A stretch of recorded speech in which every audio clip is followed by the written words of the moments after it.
Me, Mario. Yahoo! Woohoo!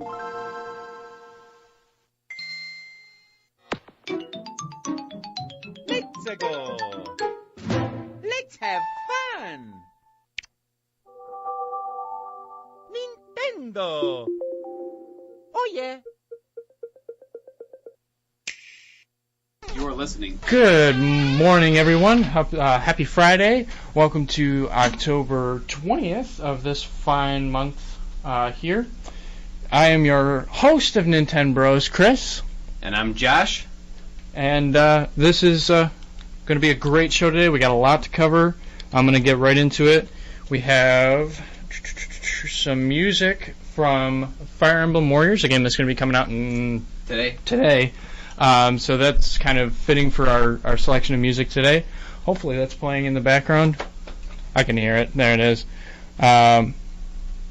So it is going to be just Josh and me today. Unfortunately, Noah is not feeling too good this morning, so he's going to be hopefully listening in to the show this morning. But so it's just going to be Josh and me today.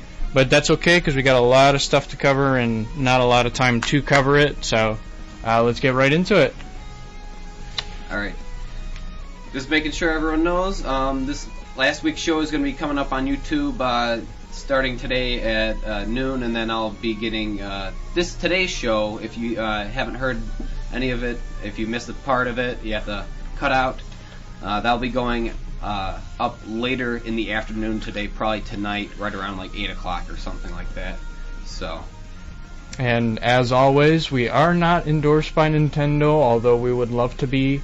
We're just two bros talking about Nintendo stuff and bringing the news to you guys. So, hopefully, maybe later down the line we'd be endorsed by Nintendo, but, you know, be something of the future. So, Josh, you graced us with this very great infographic that I've got in my hand here that has all of the games that are coming between now and somewhere into 2018 for Nintendo stuff. And it is unbelievably, there's a lot of stuff coming out. It's incredible. We've got stuff like Doom that came out recently. You've got L.A. Noire that's going to be coming out.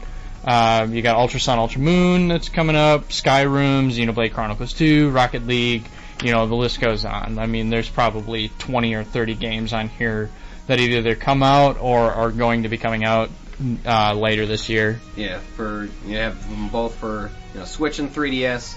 Nintendo gave out this graphic just the other day. Always check Nintendo's Facebook page and check out that graphic. It kind of just shows the sheer amount of games that, both for the Switch and 3DS that, are coming out and, have come out, kind of starting back, on the Switch with Mario and Rabbids Kingdom Battle, and then on the 3DS you have the Metroid Samus Returns on the 3DS side of things, and just continuing down the line all until 2018, ending, with the Switch stuff, with Shovel Knight in the next quarter of next year, with Octopath Traveler, the working title of the demo that we've talked about beforehand, as well as like Super Meat Boy and then Wolfenstein 2, that are games that are going to be coming out in 2018 at some point to look forward to on the Switch, as well as on the 3DS. You got Shovel Knight as well, and like Radiant Historia coming out in 2018 at some point. Nintendo just got to kind of give us a time that's going to be happening, but a lot of things coming out right now. Now, I do want to mention that it is the Shovel Knight game is the expansion, so that's the King Knight story that's going to be coming out. It's not necessarily a new Shovel Knight game, but it's an expansion on what we've seen so far. So now, instead of having 3, we now have 4, and I've barely even completed the first one. I'm kind of getting knee-deep in Breath of the Wild lately, so. Well, what I can look forward to is more Shovel Knight amiibo, because they all look very good, and I'm excited for that, because the first Shovel Knight amiibo was, they designed him pretty well, and just what he could do in the games in terms of what it added to both the 3DS and the Switch. I thought they did a good job with how they made the amiibo, and hopefully we'll be able to see more third-party type amiibo kind of come out, other than just Nintendo stuff, because that's definitely a branching point for some of the games. and one of those things too, even especially with these amiibo, that you have to consider is third-party support they have to be willing to release they have to release the rights in a way to the characters, because it's not like a thing where it's Nintendo's thing. Amiibo is a Nintendo copyright. Mm-hmm. And then you have a third party that's their copyright, and to have the two coexist, you kind of have to have a little bit of an agreement to give up some licensing in some form. Like either Nintendo gives the amiibo the way to make it to the third party, or the third party gives the character to Nintendo. Mm-hmm. So there's kind of a little bit of a complex system that kind of comes into play there. But I don't know. Either way, I'm excited for what's to come here with both the Switch and 3DS. Definitely something that Nintendo has been wanting for their systems for a while. Good lineup, and well, here you have it. So definitely this holiday season, if you don't already have a Switch, I would suggest it very highly, especially for the game that comes out next week, Super Mario Odyssey. Yeah, coincidentally, I'm wearing, to kind of commemorate the event, I'm kind of wearing a Super Mario Odyssey hat. I'm wearing Cappy right now, so that's pretty fun. I think in some ways I may be embodying Mario today. Speaking of Mario, we do have the Mario Party Top 100. Did that come out, or is it still It'll be coming out where is it? November 10th. Is it on the graphic? And the right side. There it is. Okay, yep. So we still got a couple weeks for that, but they've kind of released some more information about the game. So yeah, they went and had a trailer. They launched that, and they kind of talked about a lot of the main points of the game, which, for the most part, like the main kind of, I guess, story or main hub that you would be mostly going to in terms of playing a Mario Party is called Minigame Island, and that's where you're going to be unlocking a lot of the other minigames in the game. So you're not going to be just getting all 100 minigames immediately. You're going to have to unlock some of them, play Mario Party. So and they make it very customizable with you're able to pick out some favorites or sort it by type of minigame. So they have a lot more like options, I guess, in terms of like how you're gonna rank these certain minigames. So if if you get with your friends and want to play, and you have a certain minigame in mind, you'll be able to add it to like a list per se. So definitely pretty cool with that. They also announced a decathlon mode where you're gonna be able to get the person with the highest points out of doing either like 5 or 10 mini games, you can do either or. The highest points is going to win, and then they also have stars. They brought stars back because I was kind of worried about that, because if they was just doing mini games, how they're going to implement stars. They brought it into this, which is called the minigame match mode, where you win stars, and then basically from the mini games and from the board that you're going to be playing on, you get a star for every 10 coins, and they threw in one more mode that they talked about, which is called Championship Battle Modes, which is basically the best of 3 or the best of 5 in terms of some of these mini games. And those are going to be a little bit more of the difficult mini games to definitely throw in a little bit of difficulty in terms of Mario Party, even though Mario Party is in and of themselves, depending on the game, are already they already kind of ruin friendships as it is. Yeah, definitely. But what's one good thing about the game, though, that I'm happy that they're still implementing is you only need one game. Everyone else can download play, so you get 3 other people to download play and go and do it all together. And one other thing that I'm particularly excited about, just because I have them all.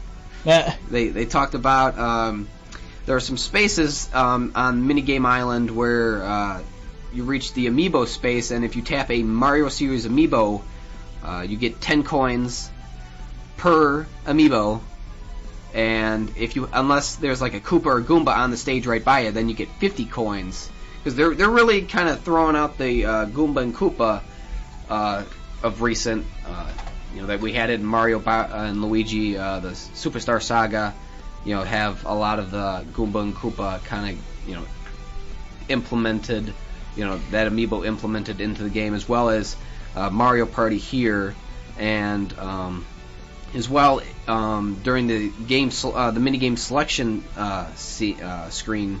If you tap the Goomba or the Koopa in there, you get a special Goomba and or Koopa minigame pack. So I don't know if these are like specifically like separate minigames from the other game. They didn't really specify with that, or if that's going to be part of your 100, or if it's extra. I'm not exactly sure.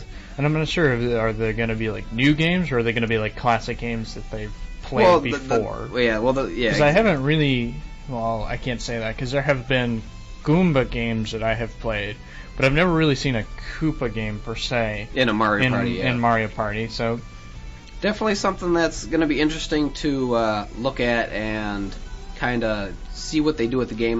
This is definitely a game that I'm excited for, and I'll probably get somewhere down the line, because who doesn't love a Mario Party, and especially if it's the top 100 mini games. You definitely know that Nintendo's going to be picking out some of the good ones to play with everyone. So looking forward to that coming out November 10th. And then one thing I wanted to mention with the download play, and they've actually implemented this already with Namco Museum that came out earlier this year. There's Pac-Man Versus on the eShop right now, and there's a download version. It's a free download, and it's basically so that you can play Pac-Man Versus with somebody who owns Namco Museum. Okay, so kind of like how they did with the Smash controller with Smash Bros. Kind of. It's more like, it's download play, but it's not actually download play. Okay. It's a separate thing that enables download play for Namco Museum. So I'm thinking that's probably what they're going to do with Mario Party, because I don't foresee them bringing out anything for, like an actual dedicated app like they did with the 3DS and the DS, where it was a dedicated download play app. It's going to be like, if you separate... It really is there. Yes. Where is You've it never at? seen that? Yeah, no, that's a thing on the 3DS. They already have download. No, I'm saying that's what they did on the 3DS. They're not doing that on the Switch. They're doing this is a game for the... It would probably be like a separate... Mario Party Top 100 is on the 3DS. Oh, never mind. Forget what I said. I kept thinking this was on the Switch. No, this is on the 3DS. See, this is what happens when you get busy and you forget to look up Nintendo news. So this is you start to speculate things that aren't actually speculated. So, anyhow, speaking of next week coming out, we have Super Mario Odyssey coming out. The last time we talked about it, we said we kind of talked about how the game doesn't have a life system and how you lose coins and just restarted last checkpoint. Well, what happens when you lose all your coins? Absolutely nothing. Yes, absolutely nothing. A YouTuber went and basically lost all his coins, spent all his coins, at the hash shop and stuff, and went and killed himself multiple times with enemies and jumping off cliffs and stuff. And he just kind of restarted back at the, my microphone's still working. Hold on 1 second. I just let's do this. Can you hear me now? Nope. Hold on 1 second, Josh. His mic just cut out. Let's turn on the other one. Hello? Okay, well, I'll use the other one. Alright, we'll just switch mics. Sorry about that. So anyhow, basically what happened was this YouTuber, he's playing the demo, and he went and killed himself in multiples of ways, and still no game over screen. So I guess we really just can't kill each other in Super Mario Odyssey, which, is fine. I understand that, but... It's kind of an interesting thing to think about. It's like, you literally... You can die, but you can never actually end the game of your own, just... adventure, yeah. Yeah, it's just like, you just keep on chugging along. So, and we had Famitsu basically give Odyssey a 39 out of 40. They had 4 judges give them, 3 of them gave them 10, and 1 of them gave them 9. So pretty perfect game coming out from that magazine. So definitely something I'm looking forward to next week in terms of picking up Super Mario Odyssey. Been looking forward to this for quite a while. And happy to see that coming out. The thing that I like is the fact that that 9, I take that 9 as like that's a true review. Like that's somebody who actually had an honest opinion about the game, which you don't see all the time. It's like Odyssey is a great game, but it's nice to see that it's like just because it's a Mario game, they're not like just there's not 10s across the board with everybody. There's like somebody who's like these people are actually reviewing the game. They're actually giving their honest opinions about it, which is nice to see. You don't really get that all the time, and it's kind of a sad thing that you don't. But in a way, it's nice to see some impartial reviewing from time to time. More news on from Famitsu magazine. They had an interview with some of the Pokemon guys, and we're talking about Ultra Sun and Ultra Moon, and they were basically saying that Ultra Sun and Ultra Moon, it's not going to be a sequel, but it's going to take the story from Sun and Moon and kind of give it a little quote-unquote divergence from Sun and Moon, and and it's really going to kind of branch off from the characters from the Ultra Expedition team, which make an appearance coming out of the Ultra Wormhole, and that's kind of where the story kind of branches off into this new adventure. And seeing from the trailers and everything that they just came out with, it's going to be definitely a lot darker tone of a game. Like, Sun and Moon I thought was, pretty good. It got a little dark, I guess, there when we saw the Ultra Beast, but it was never really got too terribly dark. This trailer's making it seem like, geez, everyone's going to die because you got Necrozma basically stealing Alola's light. So I watched the trailer, and all I could think of was like big like AAA movie that's like wow, where's my you need like the tuba blast like yeah. Everything's going bad. They're actually kind of doing a similar thing that they did with Black and White and Black and White 2, where Black and White was kind of like you had the evil team, and it was like it was bad, but it wasn't like horrible. And then you got to Black and White 2, and it's like a drastic shift, and like the guy's clearly gone insane at this point, and it comes to a head at that point. So really interesting that they utilize that mechanic. Yeah, when they were talking about the post game, they basically teased that we're going to be looking at what they kind of did with Platinum was basically to Diamond and Pearl. So definitely a drastic change with that, and you can expect more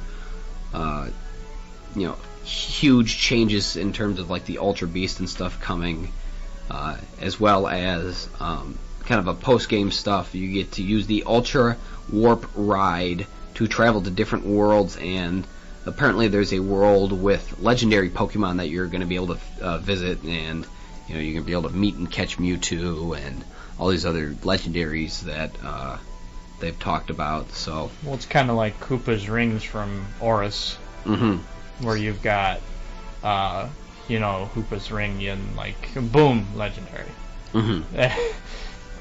So they kind of also talked in this interview about why Ultra Sun and Ultra Moon are not on the Switch. This is with Game Freak's Shigeru Mori. And they basically were talking about how they wanted to get the maximum power and maximum potential out of the 3DS, ever since X and Y. And they've just continued to do that and push it. And, even with Sun and Moon, it's really pushed the processing power and the power itself of the 3DS systems. So they wanted to see how far they could push it even more with Ultra Sun and Ultra Moon. So unfortunately, they said it's not going to hit the Switch. The game itself would not hit the Switch in the nearby future, and there are no current plans of that. But I mean, that's where I kind of am thinking, well, if they're still kind of continuing to push the 3DS and to its maximum limit in terms of a Pokemon game, once they hit that limit, we'll see one of the games on the Switch. Who knows when that might be? It might be this next generation that will come out after Ultra Sun and Ultra Moon. It might be the generation after that. Who knows? It's something that we could speculate and talk about. Who knows? I mean, you kind of see that trend, that they're continuing the trend that they did all the way back. I mean, you had the Game Boy and the Game Boy Color, and you had Pokemon Red, Blue, Yellow, and you had Pokemon Gold, Silver, Crystal on basically what was the Game Boy. And then once they shifted over to the Game Boy Advance, you kind of like hit the limit of the Game Boy Color's processing power. So they switched over to the Game Boy Advance. Then you have Ruby and Sapphire, and then you had Fire Red, Leaf Green, and then they had Emerald later on after that. And Emerald kind of pushed the limits of the Game Boy Advance. And at this point, the DS was already out for a year or so, I think, if I remember correctly, because Emerald was 2005. And then they moved on to the DS, and then you saw Diamond, Pearl, and Platinum, you saw Heart Gold, Soul Silver, you saw Black and White, and you saw Black and White 2. Black and White 2 was like one of the last games that came out for the original DS. Mm-hmm. And it was still that same thing that you see because they got progressively more intensive, the sprites got bigger, the game got more in depth, they were doing more things, and then they ran into a wall with the DS, so they moved on to the 3DS. And you've got X and Y.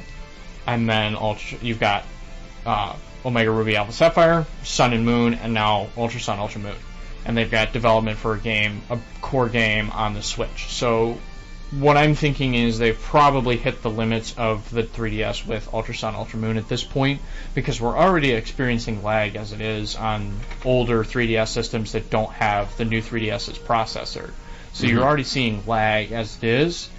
So I'm concerned that with the way they're going, if you don't have a new 3DS, you're going to be lagging through the entire game. Your frame rate's not going to be all that great. And they might have to, at some point, end up saying, hey, this game's going to be only for the new 3DS systems. If you haven't gotten one yet, get a new one, for the most part. Really, realistically, at this point, the old 3DS, let's see, 3DS XL was the last one before the new 3DS. Mm-hmm. Even that's getting 2 and 3 years old. So it's starting to, if you use the thing regularly, it's starting to run a lot slower. And at this point, it's not that hard to get a 2DS system. You get one for $1.49 pretty much. For just getting the 2DS systems that the new ones, that Nintendo's coming out with. So and those ones are and those have the new processor. They basically are the new 3DS, just minus the 3D. So you'd save money because who uses the 3D anyhow? No one. It's sad, but it's true. So it's Nintendo with them going and basically saying, hey, new innovative thing. It's cool to have. No one uses it though, but. On to some more Pokemon news. Pokeland, which was a game that they came out for the 3DS, they're beta test, or the alpha testing actually, Pokeland in Japan for Android users right now, and that's going from October 17th to October 27th, and it's going to include more stages, Pokemon items and abilities than on the 3DS. So they're kind of bringing out a little bit more Pokemon games for the phone. For anyone's phone, for the Android operating system, you got Pokemon Go, you got the Pokemon Duel, you've got Magikarp Jump, and now this. You'll have Pokeland. So glad that and a couple of the younger kids games, because I think there's Pokemon Camp, I believe. Oh yeah, but I don't know if that's iOS exclusive or not at this point. Yeah, that one's out right now too. But I'm glad they're kind of breaching out into the phone stuff. They're a little late to the game in terms of everybody that's, made an app and, in this. I'm surprised they haven't capitalized on a Pokédex app yet. Yeah. Because that would be incredible. I have one that I use all the time if I'm not next to my 3DS. I use it all the time, and I'm surprised they haven't, capitalized on that, because, Nintendo, if you're listening. We have a money-making idea for you. More like Game Freak than Nintendo, but it's same idea. So, okay. On to one of my kind of favorite more Pokemon news, one I'm excited for, kind of. You got Detective Pikachu, which is a new movie that they're planning on making. It's going to start filming in London January 15th, 2018. and it's going to be directed by Rob Letterman, who's done the Goosebumps movie, Monsters vs. Aliens, and Shark Tales. And we also have Nicole Perlman and Alex Hirsch, the creator of Gravity Falls, which I'm kind of excited about. So he's back. Yeah, with his it's your boy. Yeah, with his writing, I'm excited for this movie. I think it'll be pretty good. And there's still a calling out there for Danny DeVito to voice Pikachu. So if you haven't seen the video of this already, it's pretty funny. I think it went pretty viral a couple of years ago when they first kind of announced the Detective Pikachu thing. But if anyone is out there and knows Danny DeVito, tell him he's got to go voice Pikachu in this movie, because I think it would just be the greatest thing that he's done in terms of his career. Just because it would just be so fitting. So no, it just says Goosebumps on the outline. Was it the original Goosebumps or was it the new one? The new one. The new one. Okay. So which I mean, Monsters vs. Aliens wasn't terrible, but Monsters vs. Aliens was a cute movie. It was funny. I enjoyed it. I don't know. I just hope for the best. I wonder. I have more faith in Alex Hirsch than I do probably this director. But I mean, with Alex Hirsch's writing, I feel like it would, they can make something pretty great. So I wonder who's going to be the company that's going to pick up the actual rights and production. Yeah, I'm not sure with that yet. They haven't come out with a lot yet. But if Warner Brothers picks it up, it's just going to be fitting, because it's going to be an homage to the 4Kids days with the 4Kids Entertainment and all that. But that's a pipe dream of mine. We'll see what happens. It'll be interesting to see who picks it up.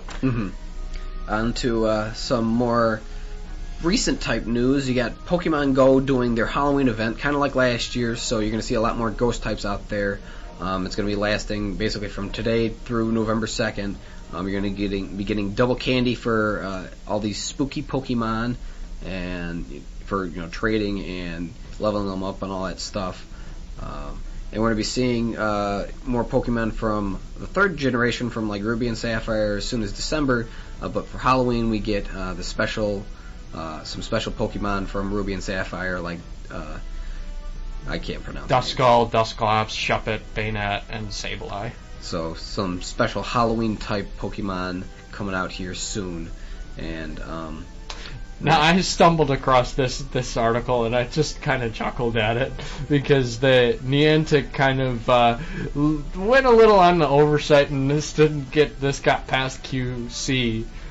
So Latios, who is the male Eon Legendary, and Latias, who's the female Eon Legendary from Ruby and Sapphire, the Niantic didn't pay attention. They actually accidentally swapped the genders for him. It doesn't really matter, because they don't breed and you can't get like any more of them. But it's just like, the funny thing is, Latios is blue. There's kind of a correlation there. Yeah. Why is he female? But they ended up fixing that in the next patch anyhow. So I just kind of find it funny. That's something that QC didn't see, and of course it took data miners to kind of say, hey, you guys kind of messed up there a little bit. Look at what you did. Better that it was caught now and not in the actual game when people are getting mad. Yeah. So, and one kind of last little news that I think is pretty mind-blowing. It's with the anime for the new Pokemon Alola, and a Japanese ad for the Tommy Z-Ring shows characters from the Sun and Moon anime with their respected Pokemons, with their like Z-type moves and their crystals, and Ash is actually with Solgaleo instead of Pikachu. And in the show so far, Ash has already befriended Nebby, found Nebby in the woods and befriended him, and we haven't seen Nebby transform just yet. But I mean, they could just be pairing up popular characters. But I mean, it would be pretty cool to see if Ash actually gets to stay with Nebby, and in terms of Solgaleo, and hey, he's got a legendary on his team. He's gonna kick your butt. Well, yeah, and we've already kind of seen the flow of the story where he's already been seen by Tapu Koko in the early on in the series. Like this was like first or second episode that he had encountered him. So you kind of see that situation where it's following the story of the games very closely in terms of the flow of events. Of course, with some artistic liberties because this is a TV show. It's not a game. So there are some artistic liberties that have been taken, but you see a situation where the main character of the game ends up being, they've got a legendary. They've met a legendary, so that this flow of the story seems very foreshadowing, almost, in a way. So it'll be interesting to see what happens. So maybe Ash will actually win a league for once. And the Orange Islands don't count. That doesn't count. Yeah, those don't count. So, on to some other news. We had a new trailer drop for the new Kirby Battle Royale game. It's going to be, you have a main story game, which you basically take on King Dedede's Cake Royale, which is a bunch of Kirbys with the different abilities in a story type mode. You're going to be adventuring through Dreamland, facing off against these enemies. And the game itself is going to have 10 epic battle modes. You're also going to be able to do, kind of like Mario Party, where you're going to be able to do download play with other 3DS systems. And you only need one copy, so you're going to be able to play this with everybody. And that's going to launch January 19th in North America. Oddly enough, over in Europe right now, they're getting it today, which I'm like, why is such a big difference in... Well, I think it's finally a switch because, the thing that Nintendo has done for many years is, especially even back before we have, these worldwide releases where everybody gets the game at the same time. You see a situation where this is actually, usually it's the opposite, where we would be getting it right about now, and Europe would be getting it on January 19th. So, nice to see that, the table has turned a little bit. I just want everything to release on the same day. Come on. Like, how hard is that? Like, don't everybody loves Nintendo. Come on, let me play my Kirby game. I want to celebrate his 25th anniversary, He's near and dear to my heart. I want my Kirby game. But right. I can wait. So, and then like I said, today, in other news for today, you got Fire Emblem Warriors launching today, and we basically had 3 DLC packs with tentative dates on a Japanese site. They basically said the Fire Emblem Fate story pack is going to go launch pretty much on December 31st.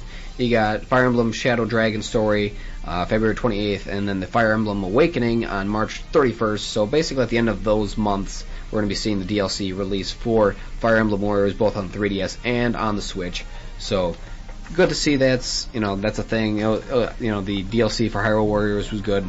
They'll probably release them somewhere in those months, so we'll see probably December, January release of Fire Emblem Fates, February somewhere in there for Shadow Dragon, and somewhere in March for Awakening. So good to see that they're going to continue with that trend with the Warriors games. I found the first one to be fun. It was good time, good adventure, good hack and slash kind of games, mindless destroying of enemies. So that was still pretty fun, and you got some cool combos in there. Good to see that that's a thing now. Another game that's going to be launching actually tomorrow.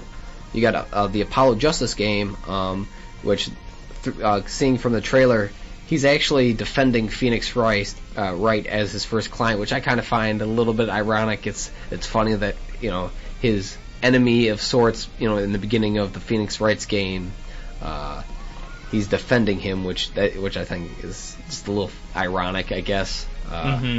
But it's good to see the backstory of him. That's gonna be launching tomorrow for all you Phoenix Wright lovers out there. I've really kind of wanted to get into Phoenix Wright for the longest time. I just haven't had the time to actually delve and jump into the games. It's definitely a series worth looking into, especially if you do like Law in some way, shape, or form. It's something to be like, hey, this is pretty cool. So, For this next kind of section, we're going to be talking a lot more about the third-party games that are coming to the Switch. We have Doom launching November 10th. We had a developer talk, an interview, from Nintendo. It's on their YouTube right now. They basically talked about how the game features all the DLC. You got online multiplayer. You got the 10 modes for that. They did say it's gonna run at 720. 720/30. Yeah. So, I mean, it's gonna be a little bit more lessened down for in terms of comparable to the other systems that it has. But I mean, it's still at least it's running at something that's not like terrible 480p at 13 frames per second. It's at least it's bearable. And it still looks great for the fast-paced first-person shooter that it's going to be. And it's it's a game that you're going to be able to go be on the go and play. And so it's definitely something that I'm kind of looking forward to, and I'm happy that Nintendo has that third party to kind of hey, come on. So basically, Bethesda has said that we're going to get their 3 games are going to be coming out on the Switch. They're coming out within 7 days of each other. So we've got Doom is on the 10th of November, a.k.a. Noir is on the 14th of November, and Skyrim's on the 17th. So they're in a 1 week span. They're going to be all coming out. So definitely a lot of Bethesda games that you're going to be able to play here on Nintendo for the first time. So I'm excited for this, especially Skyrim. I've never played Skyrims. I've watched a couple videos here and there, watched a few people play. Definitely want to get into it. So glad that this is going to be a thing for me. I can be able to take on the go too. Mm-hmm. So another third party that people are going to be excited for. You got the Telltale games, the Batman. The episode 1 is going to launch on November 14th for the Switch. So you're going to get episode 1 for there, and then they haven't announced yet when episode 2 is going to come out. But for those that have played any of the Telltale games, it's pretty fun, especially Batman. So that'll be a fun game to play here on the Switch. Be able to take that on the go. One game that I really do hope comes for the Switch eventually, Star Wars Battlefront. GameSpot basically had an interview with Motive Studios producer David Ralbard about putting it on the Switch, and he basically said, I think he kind of copped out with what he said. He basically said if we see opportunities there, that could be a possibility, but he's like, it's not something that's in the books right now for it.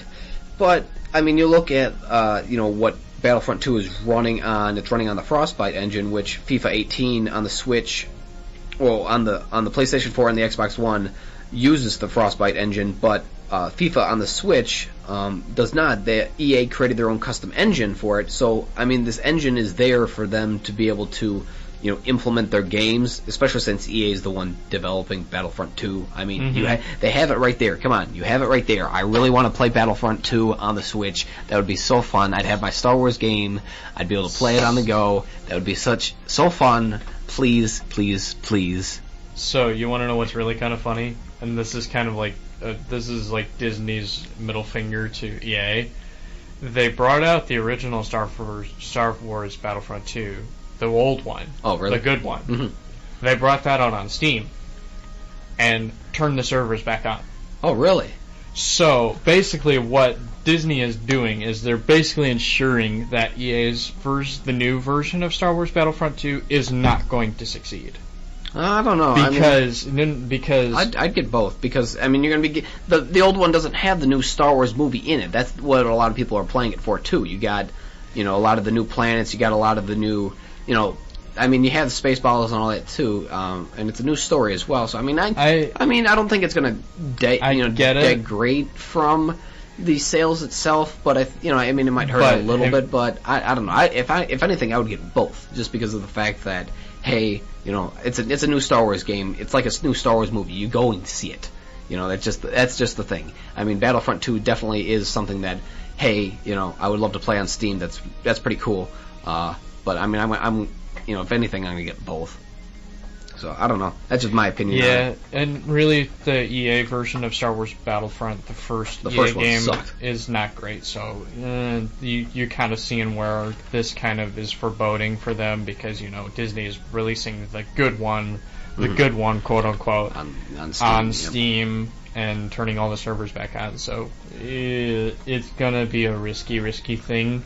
Well, that just means that they better do good with the game. So they're really up, but they're on an uphill battle now, and hopefully EA doesn't screw this up like they've done in the past. So we'll see. And kind of other news of some other games being brought to Switch. Sony's actually bringing kind of an indie game to the Switch. It's going to be specifically the Sony Music Entertainment part of Sony. Which is going to be publishing through the name of WUMD, and it's going to be, the game in question is basically it's called Tiny Metal, and it's kind of similar to how Advanced Wars plays, where you have kind of like a turn strategy war type scenario where you got to move around your tanks and your soldiers and stuff and fight in this city and go ahead and fight like that. That's going to launch on November 21st. It's going to be also on PlayStation and PC as well, and we'll have online multiplayer. But it's kind of interesting that Sony's set aside this little thing to kind of develop for Nintendo, and so it's like, hey, I mean, it's more third party for Nintendo, but I mean, it's kind of cool that Sony's kind of like, hey, we still love you guys, and it's funny they didn't develop it for Xbox, so hey, Microsoft, sorry. Well, I mean, it is Sony, so they have that competition going. It'd be kind of taboo to have a Sony game on a Microsoft system. But it's like what a lot of people have said right now. You either get a PlayStation and a Switch, or you get an Xbox One and a Switch. So, but either way, get a Switch. You get a Switch at the end of the day anyway, so it's kind of funny.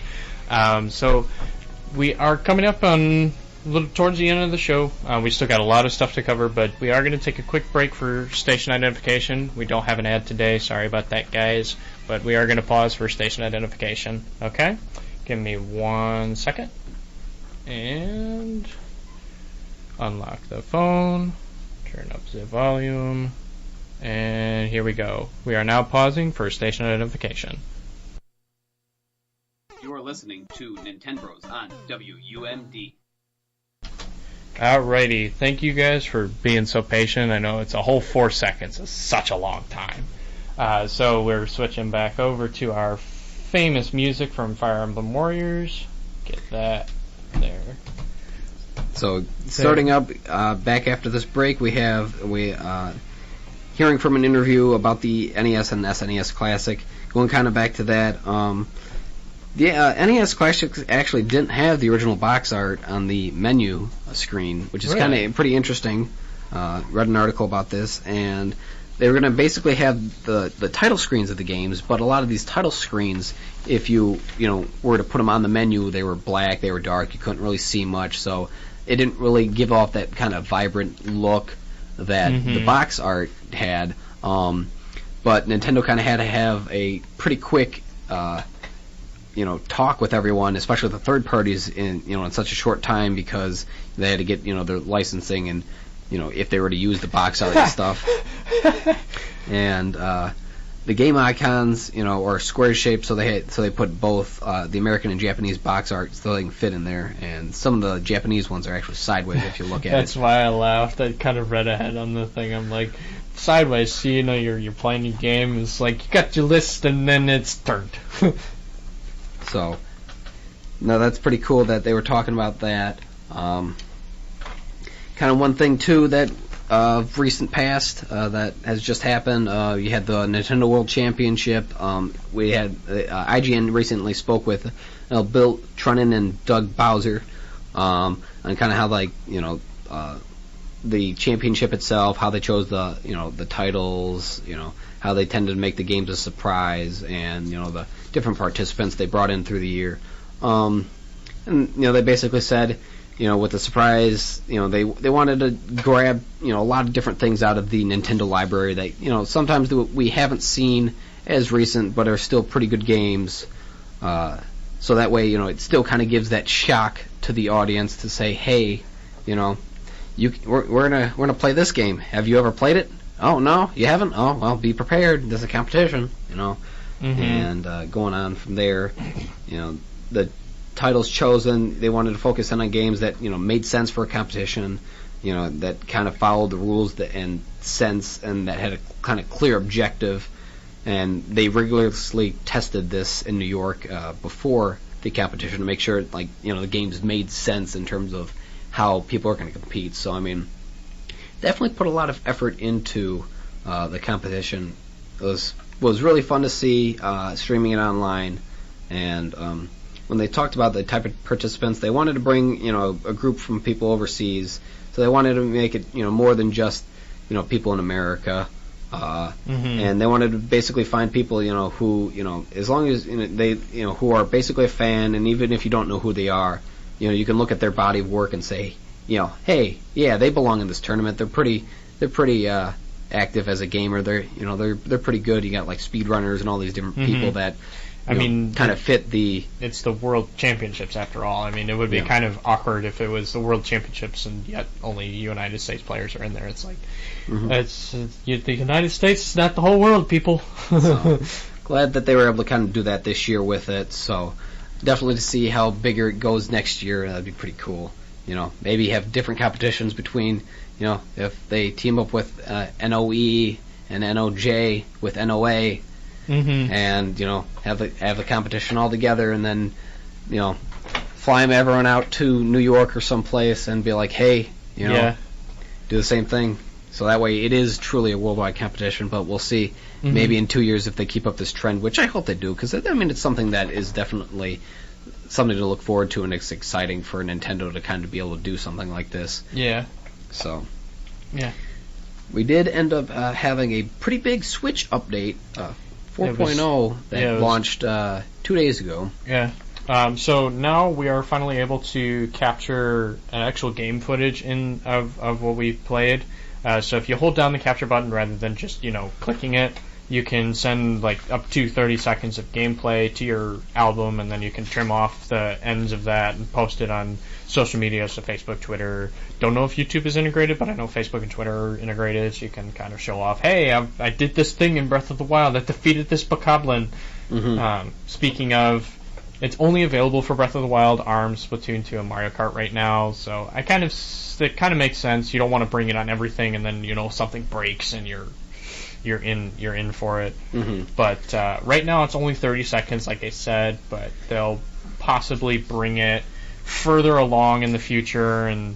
But the first goal is to get all the first-party games to support the functionality. So kind of like, and as well as tie-ins to a Nintendo, such as like Rabbids and Fire Emblem Warriors, where they're not specifically Nintendo-made games, but they have that Nintendo product in them, so they're gonna kind of focus on those games, on being able to do this, and then kind of go in the future and be able to say, hey, let's try to do 1 minute, let's try to do 3 minutes, let's try to do 5-minute interviews, and then maybe further on the road we'll see maybe a full implementation of just strict live streaming, and you can maybe like we'll see maybe with that's talking to onto our next topic. Before we get to that, just really quick, I wanted to make sure that it was mentioned. You can also there's now system transfer a la 3DS. You've got 12 new icons from users from like Breath of the Wild, games like that, and now you can preload games that you pre-purchase on the eShop. So those can be. And fun little thing, I saw this on YouTube. Wireless headsets now work, but it's not Bluetooth. It's USB. So if you have like a USB dongle headset and you have a USB-C to USB-A adapter, you can do it on the mobile, you can use your PlayStation wireless headset, or you can dock it and drop the USB into one of those slots and use a wireless headset. So it's not Bluetooth, but it's at least something. Gotcha. So that's still pretty cool. So kind of like what I was saying, though, going back into our next kind of topic, kind of our final topic, rounding up everything. Something that I've been kind of alluding to in these previous shows, Nintendo and YouTubers in just general. I've had such a problem with Nintendo with this. And really, it extends more to just the YouTubers. It's just like the game, like the side of Nintendo that's like brings the information to the general populace in general. So it extends to reviewers, it extends to news feeds like IGN, GameSpot, Nintendo Life, etc. YouTubers, big YouTubers are big with Nintendo stuff and such. So basically, the short version of this is basically a YouTuber who got an early copy of Mario and Luigi Superstar Saga, basically leaked it online and basically threw the game up on, I think it was Reddit, and Nintendo actually downloaded the said leak, discovered who the leaker was because it has the 3DS serial number on, in the programming, per game they actually had that, which actually I thought was actually cool that they're able to track where the game came from. So they know who it was, but instead of going after just that person, they kind of made a company-wide policy for Nintendo of America that basically makes it impossible for YouTubers and small media outlets to kind of get their hands on review copies of the games early. So this is something that is just changed for Nintendo of America, not Nintendo of Europe. Or Nintendo of Japan. Yep. So definitely something that I've looked at this and I'm like, okay, Nintendo in general, you've done terrible with your Nintendo Creator Program on YouTube because you basically are taking a lot of these profits from these channels on the, even on the single videos and all these other ones, and they're copywriting basically and flagging everything that, if they're not part of this program and saying, hey, you're showing too much of a Nintendo game. Nintendo, this is how you show off to the world these games. This is how people get interested in playing these games. I've looked at plenty of different channels and said, hey, this looks fun to play. I want to play this. If you don't do that correctly, and you're not doing it correctly because you're taking away a lot of these things. You're strangling the outlets. You're strangling the outlets, and now you're not able to live stream any of these games too with your program. I understand that why you're doing this, because it's like, well, if they say something during the live stream that you don't deem acceptable, fine. Hey, that's not good. But that's something that I don't feel as though, if they're going to be part of this program, then they got to know that. Because then, if you go back and you look at this live stream and they do something, wrong or stupid, then hey, that should be on them. That shouldn't be on the whole community. You're strangling the way that you're going to be showing a lot of things. I haven't seen a lot of people out there showing off Fire Emblem Warriors. I haven't seen a lot of people go and show off Odyssey. These are games that I want to see already. You have a couple of these outlets, the bigger ones like IGN and everyone that are still getting it because they're very much tied into Nintendo with these things. But I mean, what you're doing is you're making a lot of these smaller type websites and a lot of these smaller YouTubers, they're not going to be able to do anything now. They're going to have to wait until day one, and then they're going to have to rush out and get a lot of these games, beaten and finished. And in my opinion, that's not the way that you really should be, showing off these games. I was now this is something that now I'm kind of upset about, is the fact that excuse me.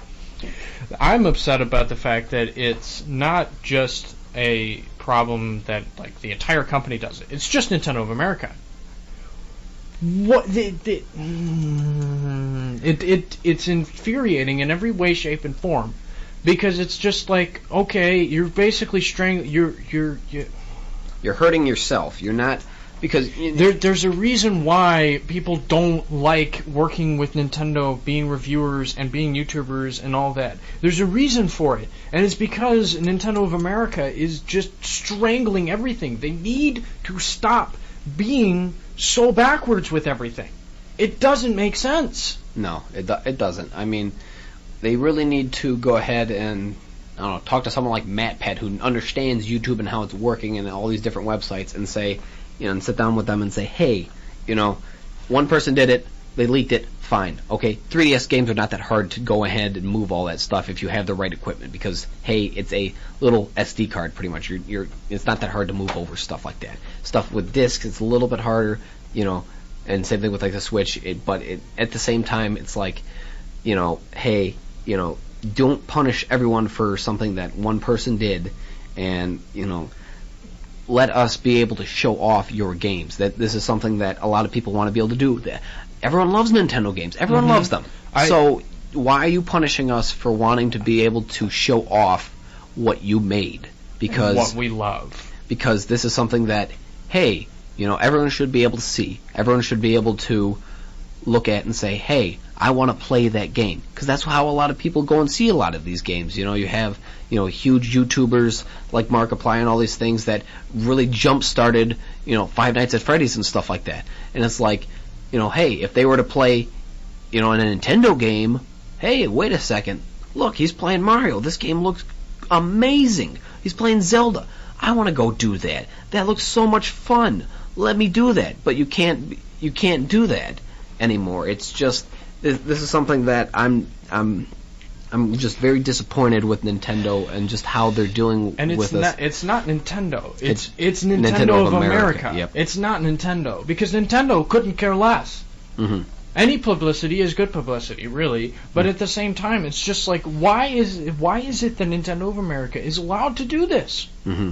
Well, why is it that NOJ is not coming out and saying, hey, you need to stop being so strict on everything? Mm-hmm. Because really, realistically, next to Japan, America and North America in general mm-hmm. is the biggest market for Nintendo overall. Mm-hmm. And Definitely.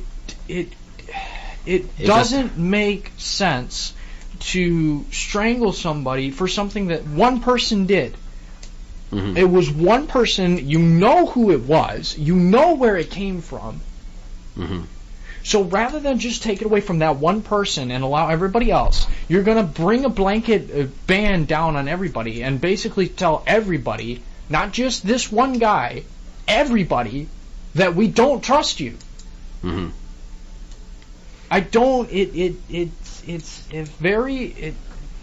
It's backwards. It really is. It doesn't make sense. It's frustrating for people like me that I kind of don't have an opportunity to, get out and get every single game that Nintendo brings out and every single day that it is, because either A, I don't have the money, or B, I just don't have the time. Mm-hmm. And, I thrive off of these reviews because then it gives me an idea. Hey, this is what you're going to expect. This game is good, go get it. This game is not, don't go get this one. Mm-hmm. You're strangling the consumer because now they don't know what they're getting. And two, now you're strangling those small reviewers that really depended on the providing of that service. Because without that service, they're no longer relevant. They're Mm-hmm. going to be coming because these big companies like IGN, GameSpot, all those, they're going to get the review copies, Game Informer Mm-hmm. and such. They're going to get the review ahead of time. They're going to be able to make the review. And then these smaller companies that don't have that, strings to pull, Mm-hmm. nobody's going to go there because they've already read a review. They've already seen an opinion. And most of the time, it only takes one. Mm-hmm. So that's So- definitely something that Nintendo of America really has to look at this and say, hey, we got to change our policy because it's not, it's not making anyone happy. It's not. I don't know who's being happy at Nintendo of America with this. I want to figure out who to talk to. Go find Reggie and say, hey, Reggie, verse me in Smash. We're gonna smash it out. Because you sucked at Smash when you played against the one guy that challenged you. But maybe we'll be able to settle in Smash, and then you'll be able to fix everything, please. So, but anyhow, we digress. We're glad that everyone was listening in. Thank you for everyone listening in. As always, the show's going to be going up on YouTube sometime soon. We're going to be, back at it next week. As a matter of fact, let's see what's next week. Next week is still hold on. October. Yeah, it's still October. Yeah, because we have So we Mario got Odyssey one more. coming out. We got one more week of October, and then oh crap! You're almost 2 weeks away now. Mm-hmm. So is the Zelda Symphony. That's less than 2 weeks away. So excited to go do that. So. Oh yeah, that'll be fun. We'll probably have an opinion on that. When we come back in November. So that's going to be a couple of weeks away. But overall, that's about it for the show. So happy Friday, everybody. Thanks for listening in. I'm Chris. And I'm Josh. And we are the Nintenbros. Remember to game on.